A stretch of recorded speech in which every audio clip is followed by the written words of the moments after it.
So I haven't seen you guys all year. Where have you both been?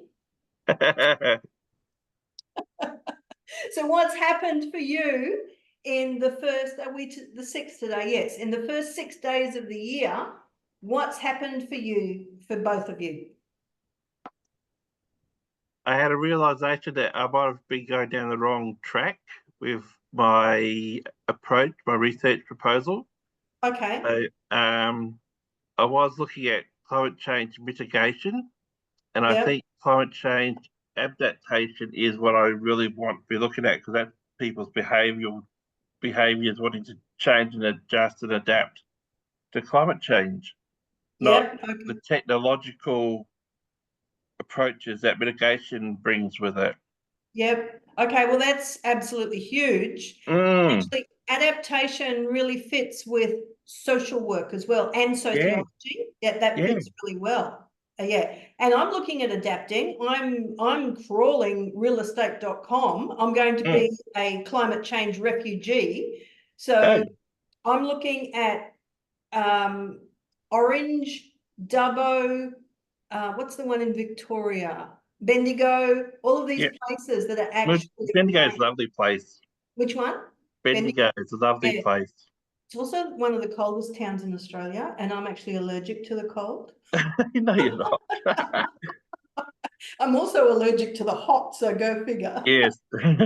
Yeah, yeah. So that's actually a huge thing, and obviously you needed to have a bit of a break without any other influences to be able to Mm. come to that decision. Yeah. Yeah, How I about wake up New Year's Day, 4 a.m. New Year's Day, thinking, oh, hell, I think I've wasted that part of the 6 months anyway. And so I have to have a chat with Kim when she comes back, yeah, whether I could change it or keep mitigation and just evolve yeah, to like have two major parts. I'm not sure.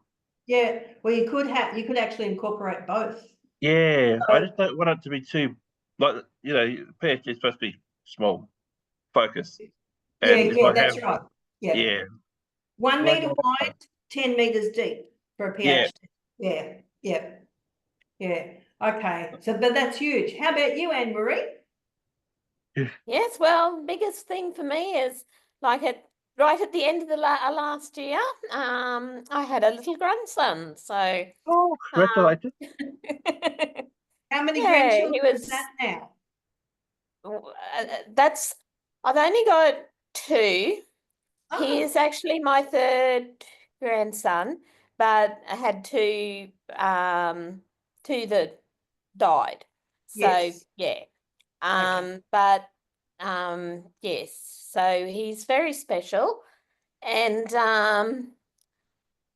yeah, so I'm with my daughter. She had an emergency Caesar, so it was yeah, it was 3 weeks early. It threw our plans out. I needed to dash over from Normanton again. Story of my life, dashing to where my children are. Yeah, Um, it happens. Yeah. yeah, but Did you drive or fly over? I drove over. Yeah, Oh, wow. yeah, yeah, yeah. I usually drive if I can because it gives me a car when I'm down here, and Yeah. I can do shopping and take it back when Mm. I go. So yeah. Mm. Yes, and I'll actually be over here for a long time because another daughter's having an operation in less than 2 weeks now, and she'll need help for 6 weeks or so. So I'm sort of in Cairns for a while. Yeah. And how fortunate for all of us that we're able to do digital PhDs Yeah, so we can still do things to help family. yeah. Yeah. Yeah. Yeah, no, Because it's awesome. And I've sort of had a bit of time where I've really had difficulty getting into it.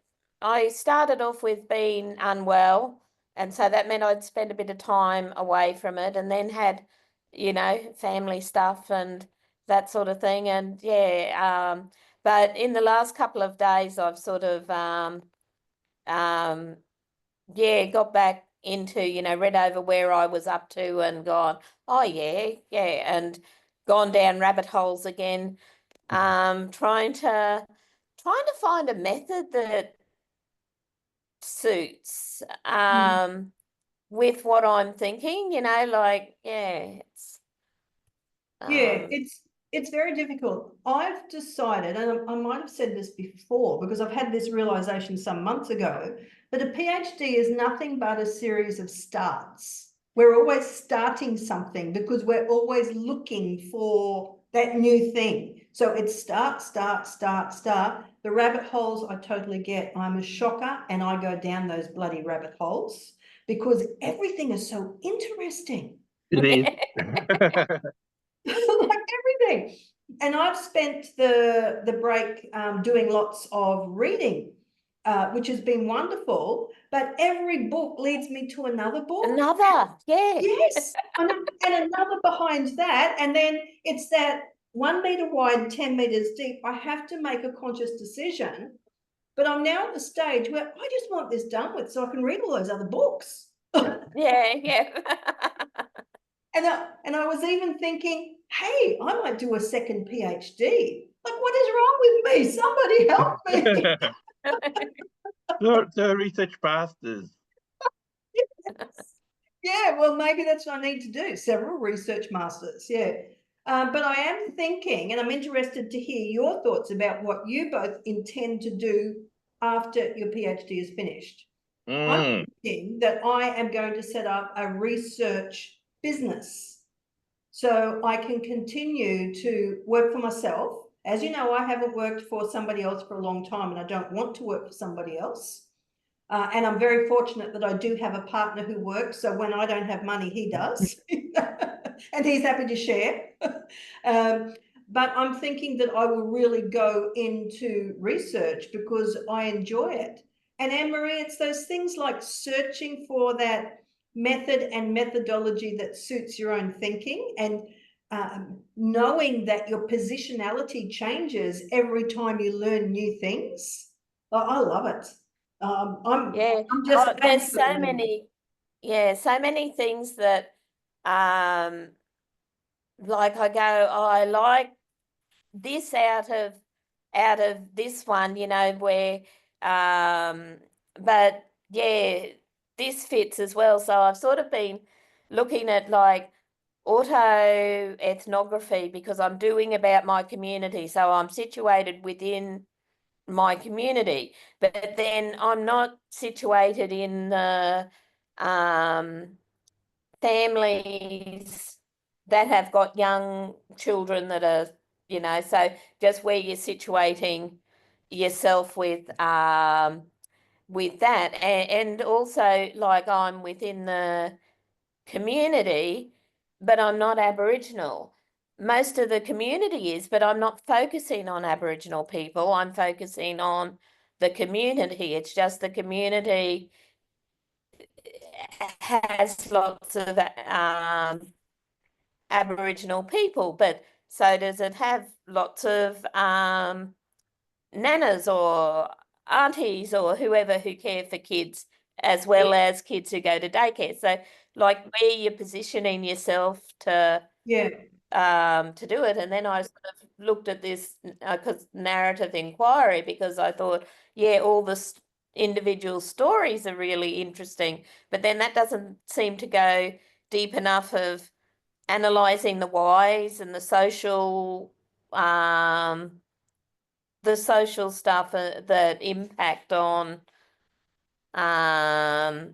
people. Yeah, so it's been really, really interesting. And then I went to critical ethnography and I don't know where I'm going. Yeah, look, and that's actually completely normal. I think that one of the reasons that a PhD is 3 years when you're doing it full time is for this very reason, because as you're beginning to study, you're changing your mind all the time because you don't know what you don't know. And when you find these things that go, oh, I could do it that way. But then there's this other damn book that I've just read that, damn it, I could do it that way as well. Yeah, so that's part of, oh, hello, what's happened here? Oh, your bandwidth is low, Anne-Marie, just so you know. If you drop out, you'll be coming back anyway. Yeah. So I really struggled with this in the beginning, as Doug knows, because Doug and I have been together since the beginning of our PhDs. Is that correct, Doug? Yeah. So like we both know the struggle that we've had in trying to hone where we're going. Mine was honed for me because I came into this PhD on the DES scholarship, being told what it was that I had to study. But then my supervisory team of 3, one quits and left the university, and then the other 2 said that if I wanted to change anything, it wasn't their area of expertise, so they left as well. So I had to start again with Anne-Marie, the struggle of, well, what do I really want to be when I grow up? Yeah, and I also wanted to do something that would, this is very immature, and I'm aware of that, and this is very undergrad, but I'm going to be honest. I wanted to do something that changed the world. And the more I've gone along, I've realized that, man, I can't change the world. I cannot. All I need to do is do good research. That's all I have to do. And add to the body of knowledge. It's not up to me to change the world. It's up to all of us together to collectively do our little bits.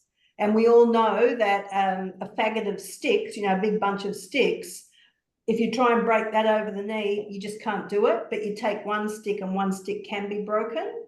So it's when everybody comes together as a big bunch of sticks, that's what changes the world. That's what makes the difference. So everybody's thesis, everybody's research, everybody's work, everybody's commitment to what they're doing in the world is so damn important.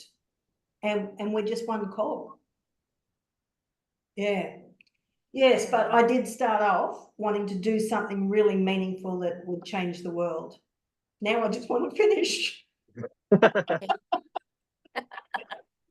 Yeah, see, I want to change things in our community. So I'm not going big.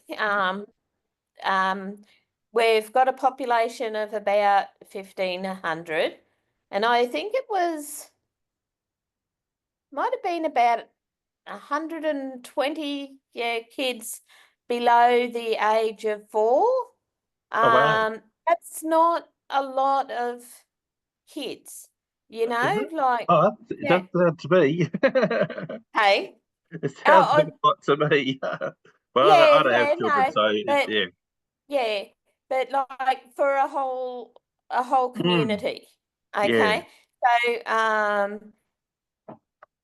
as a community, I think it's doable to change how things are, because our things at the moment, their assessments they do for readiness for school, their social, emotional, physical, and that development says that our kids are way behind the average for Queensland and Australia, like really.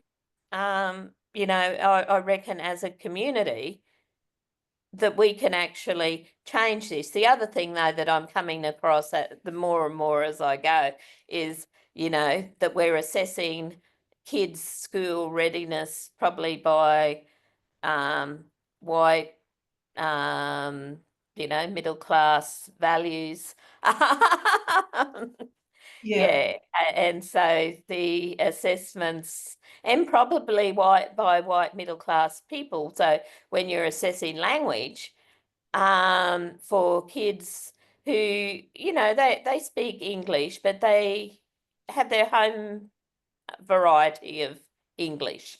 And everyone, they communicate very effectively in that. But yeah, when you're sort of having someone different assess that. So yeah, looking at what we're assessing as well as we need to change it, because I know we do need to change stuff, because the level of violence and stuff within the community has to affect the kids' emotional well-being. You know, we can't just Oh. write it off as, oh, it's different culture. Yeah. Yeah. Yeah. So your research has a real world impact, which is so very important. And you can actually write a whole chapter on real world impact, because that would be really interesting to bring in the differences between the Indigenous and the mainstream Australian way of deciding whether or not kids are ready for school. Now, you know that I'm born and grew up in Papua New Guinea. And in PNG, the way they measured whether or not a child was ready to go to school was if that child could put their hand over the top of their head and touch their ear. Yeah. That was their assessment. Yeah. Okay, that's interesting. Because they didn't record dates of birth. I see, yeah. Yeah, because it wasn't important. Like, and they didn't have the setup. Gosh, some kids that were born in the middle of nowhere, there was no records at all, right? But if the child could do this, the school would accept the child. Yeah, and that seemed to work really well. And certainly as an adult, you know, I was going back a few years ago. I was going back a couple of times a year. They were still talking about that then. Yeah, when I'd go out to the villages, they'd say, "Yeah, ready for school." Yeah. So it's that's really interesting in doing counselling with kids, because often I'd get kids referred to me who weren't had behavioural problems and emotional problems, and some of that was that they were just really frustrated because they couldn't do what the school was asking them to do. They weren't developmentally ready. And one of the things that I used to pick up, because I do play stuff with them, was when they started wanting me to be the teacher, or them to be the teacher and me to be the student, and they were teaching me stuff, they were ready to learn, you know. And so that was when might actually be in year 2 and have had this year of frustration and behavioural problems before that because they just weren't developmentally ready. That's very interesting. And have you been able to find any other literature on that? No, that's just an observation in so of course therapy. And you could use that, I guess, but a database of one doesn't make research. No. So you'd have to back it up with something else that suggests that. But that's fascinating. And maybe that is exactly what needs to occur in assessing children. Can they also be the teacher?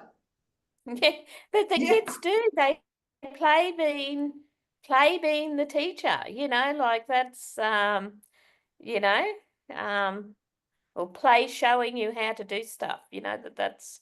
Well, we're in vet education. That's one of the assessments. Like, can you show me, if you can't write an assessment, Anne-Marie, can you show me how to make a cup of tea? It's a recognised form of assessment for adults. So this would be very interesting as an alternative assessment for school readiness. Wow. God, there must be something around about that. Maybe somebody who watches this video on YouTube can drop a link in below and let you know, because that would be awesome. This would be really fascinating. And speaking of that, I love the sharing that people do in research. Some people are very precious and don't want to share, but mostly people do want to share. And speaking of that, I've sent you an email this morning from the wonderful young Doug, who found an article on how to do your research proposal. So given that for your confirmation of candidature, not to get into the PhD, but for the bigger next step, proposal. So he got it from another one of our PhD cohort that we're that we meet with. Yeah. So I No, Yeah. that's love good. that sharing. Thank Yeah. you. Thank you. No, that's Yeah, good. I wasn't quite Those- sure if you were pre-confirmation or afterwards, because I just had a vague memory from last year, which was that far away, Yeah. that you were doing your proposal. So I thought, oh, I better send that through to Yeah. Megan to send through to you, because I didn't have your email address. So but I do Yeah. have it No, that's now. So if I have awesome. any Thank you. other findings, I'll send them through. Much Yeah. appreciated. Hey. Yeah. And yeah, I found that too, like even with, like I say, even with, they're all human beings, but like people who have and like it, who, you know, have written books and got their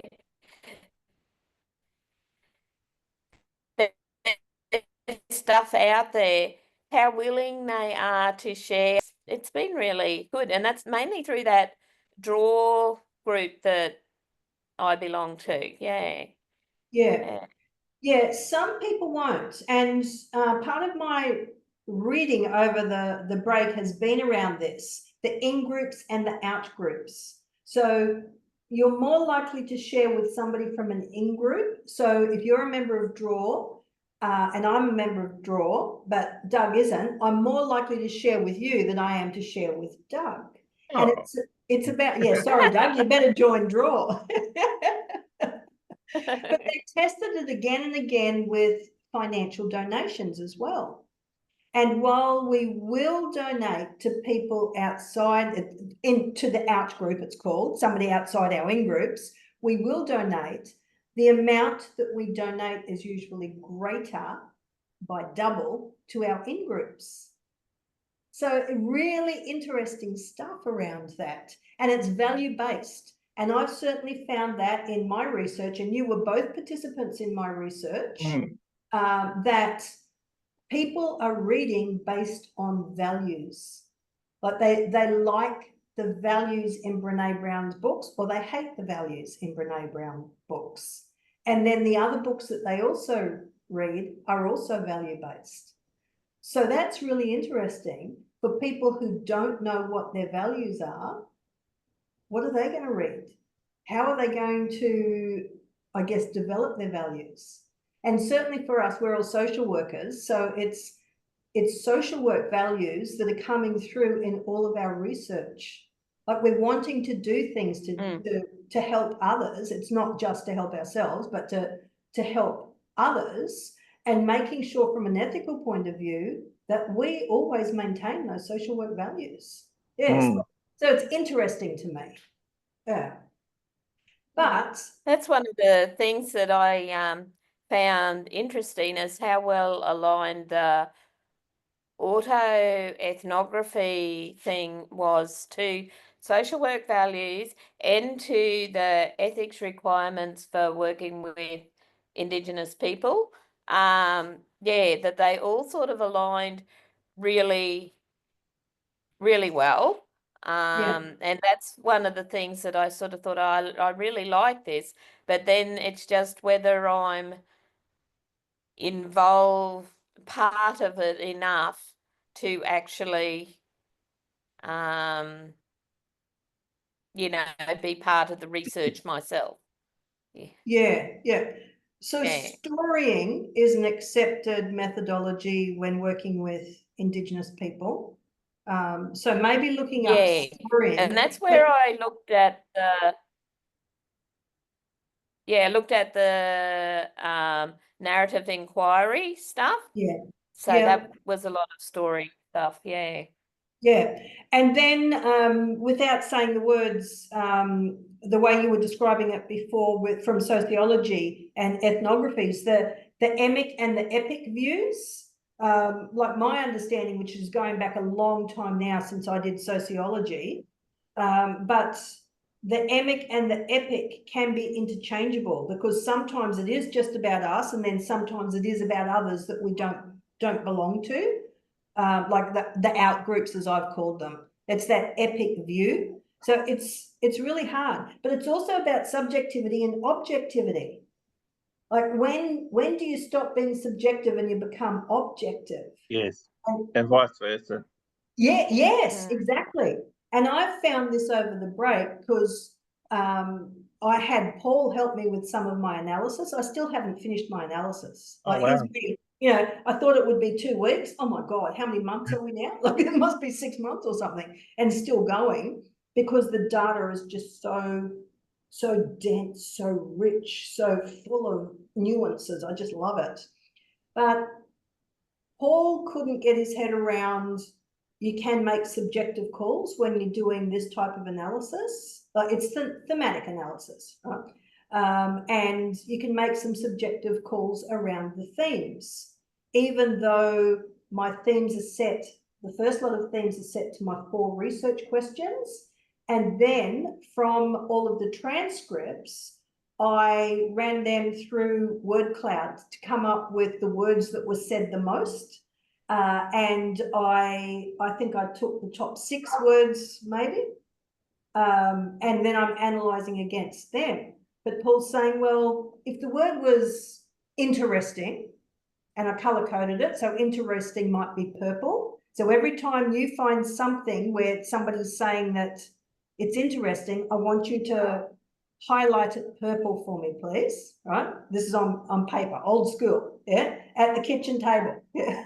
And he's going, but how do you know it's interesting? They might have just said interesting meaning something else. They could have been thinking about something else. Like, just please, just do it. But that made me think a lot about the subjectivity that I bring to the analysis and have to be so very sure of my own positionality because I am feminist, right? And we had a couple of people in the group who are not feminist and who do like authors that I don't like at all. And I won't even read those authors. But I have to be really mindful of my own subjectivity. Just because they found them interesting and I don't. I still have to put that in the research. So there has to be an air of objectivity to the subjectivity. Yeah. Yeah, it becomes very involved. And I haven't started to write my chapter on, well, that's not true, I actually have. It was one of the first things I started writing, but I haven't extended the chapter on positionality. But that's going to be a very in-depth chapter, I think. So I would have thought that you would have put positionality in the introduction, but are you making that a standalone chapter? It's going to be throughout my chapters, actually. Okay, yep. Because my experience of life is very deep. Yeah. And like having spent time living in different countries and always, I'm a bookshop person. So just some observations that I want to back up some findings in the research with, but not only good stuff, it's also the opposite. Like how books are seen in India, for example. Yeah. Yeah. Yeah, just from personal experience. But I'm really very clear about this is personal experience. This is not part of my data set, which is what I said to Anne-Marie before, like a data set of one doesn't research make. No. Yeah. Yeah, it's more for illustration than anything else. Yeah.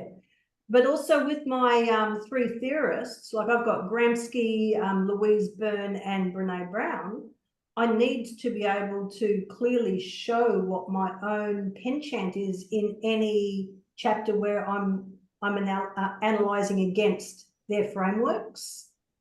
Yeah, because they're also different. Gramsci is a Marxist.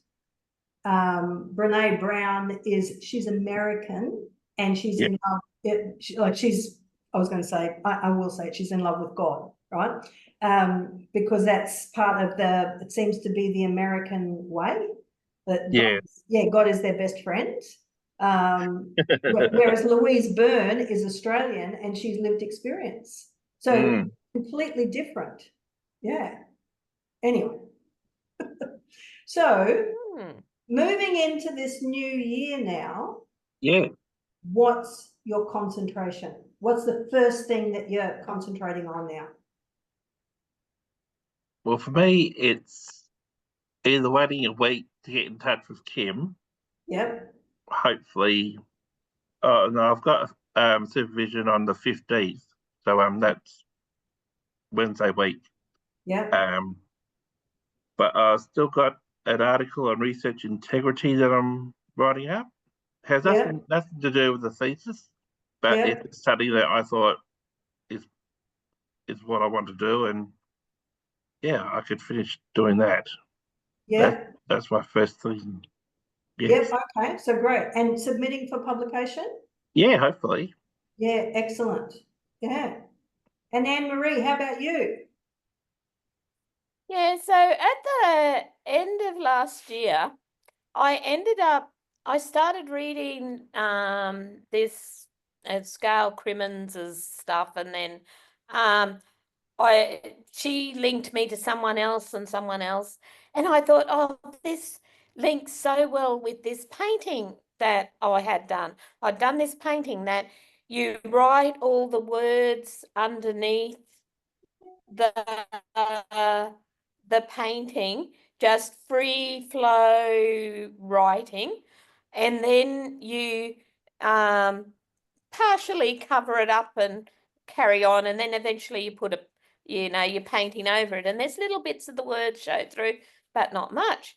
But the words were so linked to what I had done that I ended up writing a bit to go with my painting that linked these ideas and the ideas that I'd had when I'd done this painting. And so the thing I want to do now is positionality and identity and that sort of thing to just play with that. But I'm I'm contemplating doing that through doing some art stuff as well. Yeah, and that I way I love it. think I can probably like include that in what I'm doing in the long run as well. Absolutely. Yeah, Yeah, because I do really love this style of painting. I really enjoy doing it, but just all the different identities that I've got, and then what comes from that. yeah, yeah. Yeah. And if I had my time over again, I think I would have gone for a creative thesis because, as you know, I'm also very creative. Yeah. And part of this purely academic stuff is it weighs on me because I want to do the painting and I want to do the different stuff, and I want to do the weaving and so I'm really missing all of that. And I love that you're going to incorporate a positionality into some creative presentation, and how cool to actually put a graphic of that into your thesis as a Yeah. demonstration of your own positionality. I love it. Yeah. So Yeah. that's what I'm thinking. I'm away from all my art gear is my disadvantage, but yeah, Officeworks is down here, so I'm sure I'll be Yeah, right. yeah, absolutely. Yeah. So are you in Central Cairns or are you south of Cairns? At the moment, I'm at Trinity Park, Okay, so so north. north, Yeah. and I'll be here until about the 10th, and then I'll be at Gordon Vale. Okay. So Alexander actually needs driving practice, and he has my car. So if you find any spare hours and you wish to go for a drive with Alexander, I would appreciate that. So what's for his learners, is it, or just Yes, practice? yes, Yeah, for yeah. his So I learners. spoke yesterday to the driving instructor who said he's absolutely ready. It's just more his confidence than anything else. So he and Alexander wants to do more practice between lessons. Yeah. Yeah.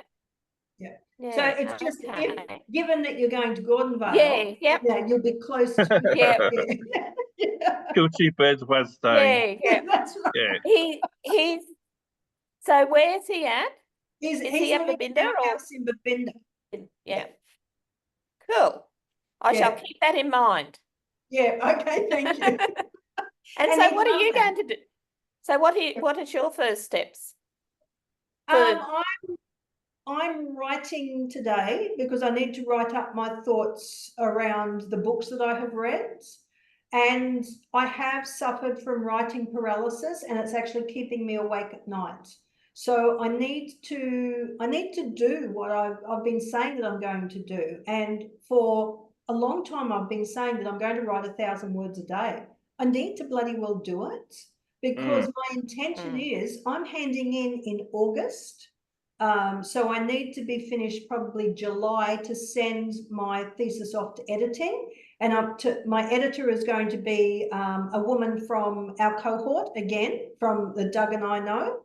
And it's going to cost around about $4,500 or $5,500. But I still have, I think I've got, I don't remember how much I've got left in my budget, my PhD budget, but whatever it is, it will be going towards editing. Yeah, so I'm focusing on writing. Like, I have to finish the analysis and stop bloody reading. Stop finding rabbit holes, Megan. Like, after. You do it after. But I can recommend, particularly to you, Doug, against. Yes, I found the podcast. Oh, It'll yeah, cost good. me about $14, $15 to buy the podcast or audio book or whatever it's called. Yeah, the audio book. Yeah. Yeah. So I did both. I listened and yeah, because that's how I do it. Doesn't look like a very big book. No, it's not. And it's, I don't know, maybe it's only 4 hours listening or something. It's not a big book at all. But it's rich. Yeah. And I could hear Tara's voice as I was reading it. Yes. Which was funny. Yeah. But that's it. No, actually I lie, because I've got some books on order that won't be here until mid-January. So I'll be as well. Yes, I've still got a Polanski book coming. So I got his personal knowledge last week, I think. Yeah. It's the big book from the book of the 20th century, or one of them. Yeah. And Tacit Learning or Tacit Study, I think, is the smaller book that's still coming. Yeah. I think I've got personal knowledge on order from Amazon, and I picked that up from a discussion that you and Tara had. Yeah. So that's where I came across it. Yeah. Yeah, it was in her post.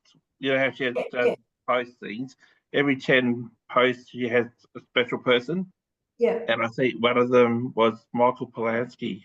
Yeah. The most recent one. So yeah, she mentioned the two books in there, and I thought, well, I'll grab those. Yeah. Look, I think that's one of the values of staying with a group, and certainly the peer supervisions that we have going, different groups, but you're staying connected with people who vicariously talking about their research helps us, because it sends us off to new authors or whatever. Yeah. I've just posted on LinkedIn yesterday, I finished one of Jay's books, The Power of Us, and it is absolutely central to my thesis, and I'm embarrassed that I hadn't actually read it before. Yeah. Very, very good. And Anne-Marie, that's the one that talks about in-groups and out-groups. So for you, that might be really helpful as well. So Anne-Marie, you're not on LinkedIn, are you? Okay, yeah. Are you on LinkedIn? Vaguely I am, but I don't, not actively. No, because every time I try to link to you on LinkedIn, you don't come up. So I'm not trying to exclude you. It's just that you're not coming up anywhere.